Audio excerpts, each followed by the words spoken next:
Look, I think our first meeting was a good meeting. I don't want to put it in any false perspectives. We both have different perspectives on this, but I thought this was a good meeting. We promised we would continue the conversation. We'll see if we can get there. I think at the end of the day, we can find common ground. I really do. Look, I don't want to put any words in his mouth. We had an hour conversation about this that I thought was a very good discussion, and we walked out saying we would continue the discussion.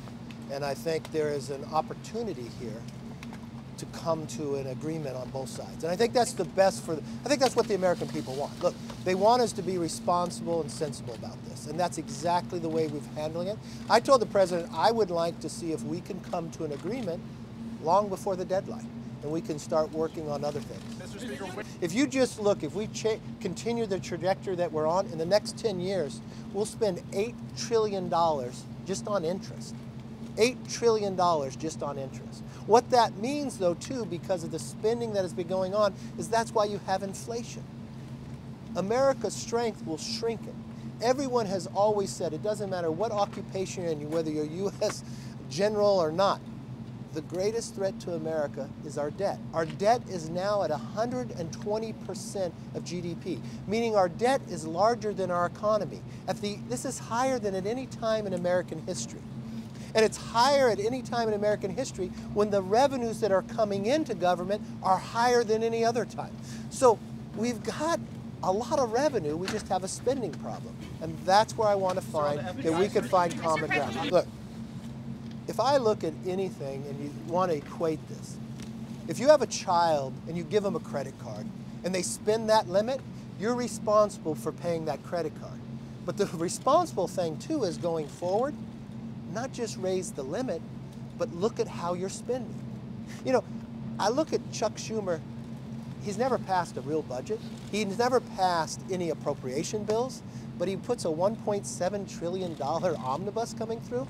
The American public doesn't want that. This is their hard-earned money. They don't want government to take more of it. They don't want it to waste it. So now is a moment in time. We've got 5 more months. I've just walked out having an hour conversation with this president that I tell you in perspective was a good conversation. No agreements, no promises, except we will continue this conversation. I want to continue it on behalf of the American people, on behalf of the parents, on behalf of every taxpayer here, that we put ourselves on a trajectory that makes America stronger, secure, and balanced. I'm not in a place that I'm going to point fingers. I'm in a place of being the Speaker of the House. My role right now is to make sure we have a sensible, responsible ability to raise the debt ceiling, but not continue this runaway spending. This is a moment in time that for all American households, every family does this, every business does this, every state government, every county government. When they have spent too much, they rein back, look where waste is at, look where investments would be better, and sit down and talk in an adult fashion.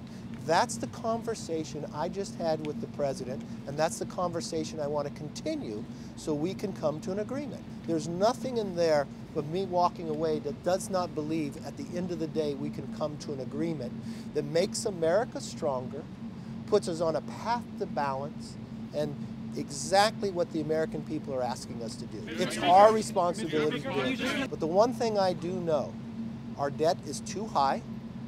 We have waste in our government, and we need to sit down together in a responsible way to put us on a path to balance that will make the future of America stronger so the next century will be ours.